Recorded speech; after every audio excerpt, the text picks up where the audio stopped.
Hello everyone, welcome to the second episode of Pegasus. I'm Dr. Jodi Richardson, a shelter medicine intern at Mississippi State University College of Veterinary Medicine. Each month we will share information on events in the college, in the profession, and in the careers of our alumni, faculty, staff, and students, while also providing you with some tips on caring for your four-legged companions, both large and small. For today's show, I have joining me Dr. Jeb Cade, Assistant Clinical Professor in Community Veterinary Services. Dr. Cade, thanks for joining us today. Thanks for having me, Jodi. So, Dr. Cade, you're an alumnus of the college. Can you tell us about your journey through our DVM program and now being a part of our faculty? Well, absolutely. That's a great question. A good one to start off with. I got to say, though, that the journey began with my mom, who's the pet lover in the family, and my sister was the one that grew up wanting to be a veterinarian her entire life. And I wound up being the veterinarian. But once we got all these things sorted out, really enjoyed my 4 years here. Felt like I had a wonderful staff and faculty here to help through the journey. And so 4 years here, finished up going to private practice. The first year is very daunting, but past that, really get settled in and really have come back and tried to share some of that experience with students. Great. So what do you think is the most unique part of our community veterinary services rotation? Filled with great questions. So I tell you, really the thing we pride ourselves on is offering the students lots of opportunities to learn, not just seeing vaccination cases or general practice cases, but also offering topic rounds, shelter visits, trips on our spay and neuter buses, behavior shelter medicine trips, dermatology, behavior consults themselves. So we have a lot to offer, really keep the students busy. I think they enjoy that quite a bit. So it sounds like a big variety. Absolutely. Great. So what's your favorite part of working here at the vet school? Well, I'll tell you what, that is, the reason I came back was to give back to the students and the school itself and really share my practical experiences that I had in my 7.5 years of private practice. Everything we learn here is great, and sometimes the ivory tower situation is not what you deal with in real life. And so really wanted to come back and share my experiences, the little things that can help make you successful when you feel like you're not prepared for situations, or you can't be prepared for every situation you're going to practice or face in practice. And so, share some of those experiences, how you might handle that, and again, it's all about giving back. This place is near and dear to me. All right, so let's take a quick break, and we'll be back with more from Dr. Cade in a minute. Everyone remembers their favorite teddy bear, the reassuring love of their first puppy. They comforted us and made us laugh. For children battling abusive situations or post-traumatic stress disorder, the memories aren't as pleasant. That's why at Mississippi State University, we're pioneering a robotic technology that brings healing to those exposed to traumatic situations. Known as Therabot, MSU's robotic beagle includes lifelike features that allow it to move in ways that are both natural and nurturing. Its ultimate goal? To bridge the gap between two types of effective therapy, using real animals and their plush counterparts for emotional assistance. At MSU, we're proud to be changing the game in therapeutic recovery, even prouder to be putting lives back together again.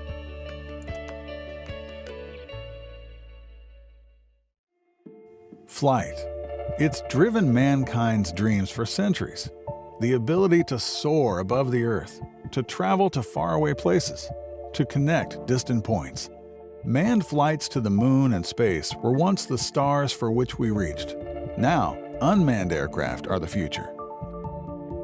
At Mississippi State University, our teams are developing unmatched unmanned aircraft systems for an array of critical applications. We're so good at it, the Federal Aviation Administration named MSU a Center of Excellence in the field, asking us to lead the team that's creating the operating regulations for unmanned aircraft systems worldwide.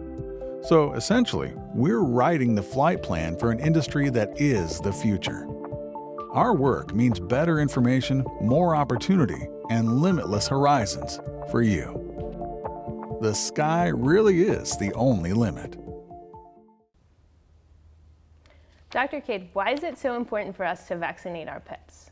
Well, I tell you what, preventative medicine is my favorite kind of medicine, and that's the best reason to vaccinate our pets. First thing we need to do is start out when they're puppies and kittens, and if we can prevent some of these deadly diseases that they can be exposed to, that's the best way to keep your pet healthy. So vaccinations are near and dear to my heart, and one of the best ways to keep your pet healthy. All right, so what are some of those diseases that we vaccinate our pets for? Well, that's great. So when we deal with puppies, we'll start out with puppies. Everybody loves puppies. So we'll start with puppies there. So there's a series of core vaccinations we do that we follow up with annually and sometimes every 3 years once we get started. But the big things we vaccinate for, you'll hear your veterinarian say terms like DA2P, and that is a 3-way booster for distemper, adenovirus or hepatitis, and parvovirus. 3 very deadly viruses that puppies can be exposed to. Vaccines are a great way to prevent those from being a problem though. We also vaccinate for things like Bordetella, which is known as kennel cough. Also do things like leptospirosis and Lyme disease. And then we also have canine influenza. But the best way to assess what to vaccinate for is to sit down and have a great conversation with your client and do a risk assessment where we ask specific questions about what you're going to be doing with your pet so that we know the best vaccines to give to your pets there. And so that's a conversation and something that you really need to sit down and be honest with your veterinarian about what you're going to be doing, because a dog that's not going to leave the backyard doesn't necessarily need to be vaccinated for influenza or Lyme disease in a non-Lyme endemic area like Mississippi. But if you're going to be out traveling, let's say the agility circuit, I think it'd be a very wise idea to be covered for things like kennel cough, canine influenza, and especially if you're doing a lot of travel in the Northeast to get that Lyme disease vaccine as well. So if we can do things to prevent diseases, I'm all for that. Great. Yeah. So you talked a little bit about vaccinating dogs. What about cats? Another great question. So with cats, we have a different series of vaccines that we like to use. And again, we can start off talking about kittens. We usually want to have those kittens come in from 6 weeks to somewhere around 16 weeks. And things we vaccinate for, you'll hear this term thrown out there a lot, FVRCP. And that is a big, fancy 4-letter word for feline viral rhinotracheitis, which covers feline herpes virus 1, feline calicivirus, and it also covers feline parvovirus or panleukopenia. 3 very, very common things that we'll see, especially in young cats, and best to get them vaccinated there. We also offer vaccines for feline leukemia virus, which is important for kittens, but for a cat that lives indoor only, an adult cat may not be something that needs to be boosted every year. And then obviously also rabies, which I failed to mention on dogs, but rabies would be another very important vaccine. I think we all understand the public health implications that come with rabies and vaccinating our pets for rabies, especially since we've had a case of rabies in a feral cat here in Starkville within the last year. Yeah. Yeah. So you said that we should vaccinate them every year.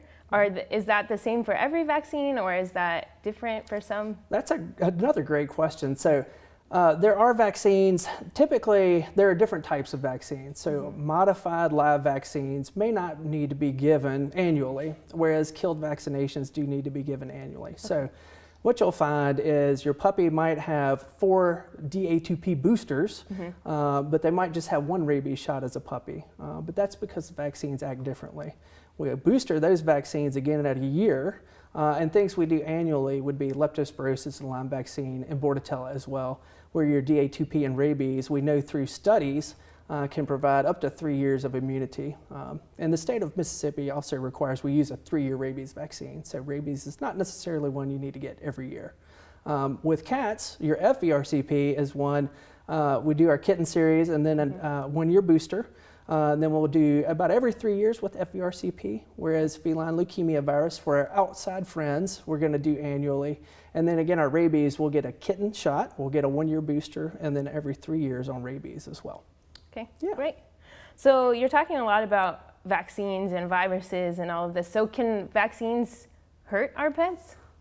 Another really good question. And truthfully, any biologic product that we're administering to our pets can have adverse events. I know there's a topic of conversation that we hear about in humans. Most of the adverse events that happen in our pets are mild and don't really need any sort of follow-up veterinary care. So if we have some lethargy, mild lethargy, if we don't want to eat for one night, maybe run a low-grade fever, or go home and rest for a day, those things are really okay. We do have problems with things like facial swelling, which is an indication of anaphylaxis. If we see that, that is an emergency situation. We need to see that pet immediately so we can offer some care. Pets can die from anaphylaxis, just like people. So if you see any facial swelling, might be one of those signs that you need to bring your pet right back in. Then we also have things like vomiting and diarrhea. And if your pet suffers from vomiting and diarrhea post-vaccines, we'd like to know about it. Also, make a note in the record as well. And we can also contact the vaccine companies to let them know we're seeing these side effects from the vaccine. It's very important that we report these adverse events when they happen. And generally, most vaccine reactions are really mild. Again, lethargy. We've all been vaccinated for something at some point in our life and kind of know what our pets experience. And again, most vaccine reactions don't require any serious care.